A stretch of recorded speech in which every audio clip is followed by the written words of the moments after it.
What if I told you you could make about 250 to 300 clusters in Bozja per hour? Well, most players will likely not be able to understand what this means, but we will get to that. Also, quick FYI before I start, this strategy is based on something I've learned when a certain big Discord community was still doing Bozja, so I'm not claiming to have invented any of this. I've checked online to see if any guides come close to this amount of clusters, and most guides I've seen explain how to get 50 clusters in 30 minutes, or in other words, 100 per hour. First of all, what are clusters, how do I get them, and what can I do with them? Clusters are obtained by killing any Imperial machine inside a Bozja zone. Clusters drop into a special inventory, so they will only be visible to you inside Bozja. These clusters can be traded for a whole lot of items. Their value is high, but it depends on your server. It is noteworthy that clusters are an individual drop. This means everyone in the party gets their own chance at a cluster drop. More players in the party will not lower your personal drop rate. Neither will it increase if you're alone. Clusters drop zone-wide. Keep this in mind for later. To understand how this strategy is different and how it achieves a lot more clusters, we need to understand a very basic game mechanic and make full use of it. Final Fantasy XIV has a system for loot that is often overlooked or even considered unimportant. However, you can technically double loot with it.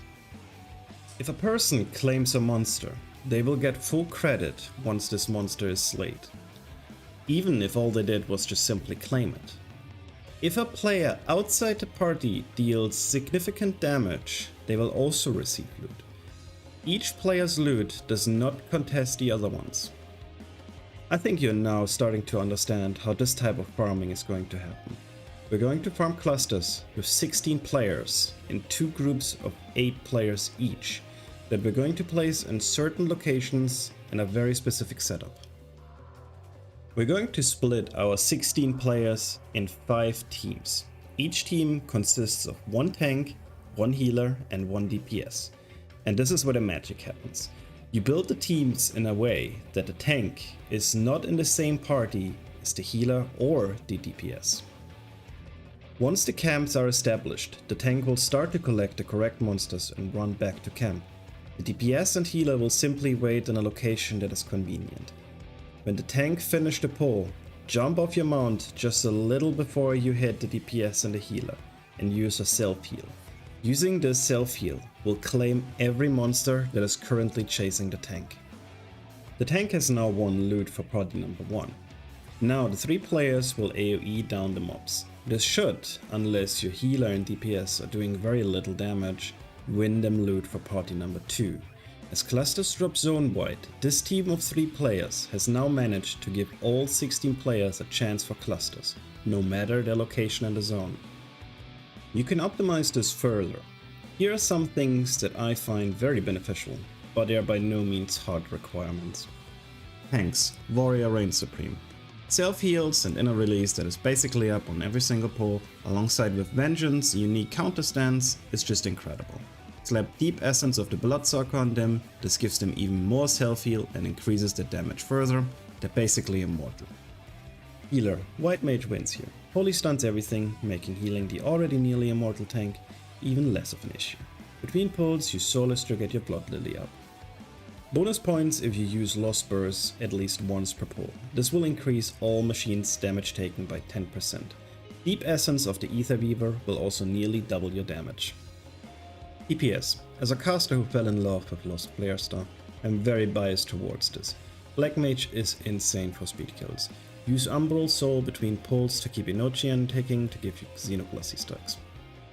2 Xenoglossy and a Lost Flare Star will absolutely wreck everything.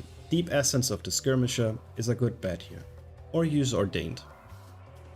Location. There are usually less players in the southern front, and all mobs are the same, so going to Zadnor is generally not good. It might however be good to do a check to see whichever zone is busier before you start. There is a possibility to do this with 24 players, doing 1 tank, 1 DPS and then another DPS, that are all in unique parties. However, I never wanted to do this as I imagine it's an absolute nightmare of balance and performance, However, it's still likely you could pull this off with 24 players that know what they're doing. Let's have a look at the map that I'm using, and I'll show you how we split the players. As you can see on this map, there are 6 locations that are already set, 2 in each zone. There are more camps, but these are the most optimal. Simply pick 5 of these locations. As we are splitting 16 players into 5 groups, we will only be able to cover 5 of the 6 camps. Now that we have these locations, let's split down the members. You can use this picture as a reference, or just simply build your own. This is also the sheet that I hand out to my FC. They simply write their names over the template for tank, healer and DPS. And while we're on the subject of FC, this makes for an excellent FC event. We usually do this once per month to get everyone some gil. Getting 4 to 5 million gil for 2 hours of hanging out in Discord with FC members is pretty good. I'll keep playing some footage from my last stream now, so you can see what the camp top 1 looks like. This is also where we send our 16th player, because this camp can greatly benefit from 2 tanks. As you can see here, we drag the mobs back to our healer and DPS who are indeed not in our party. So far we have explained the setup, but let's get into what possible problems you could encounter, as well as how your relic weapon could greatly benefit from this. Remember that having 16 players work with each other that are not even in the same party channel is pretty difficult. An outside source like Discord for voice might be really helpful for you. It is also not uncommon for random players to latch onto your teams. Unless they're decked out to the teeth or claim the monsters, this is usually harmless. Since we're basically claiming the entire zone, do not try to make these players leave. They have as much right to be here as you do. You can try to explain to them what you're doing, but most players will not care anyway. Like I said, you can also have some nice relic progress here. If you, for example, flag the quest for Want of a Memory, you will receive Memories of the Dying from each respective zone. If you also have the quest The Will to Resist active, you will get Bitter Memory of the Dying as well doing this.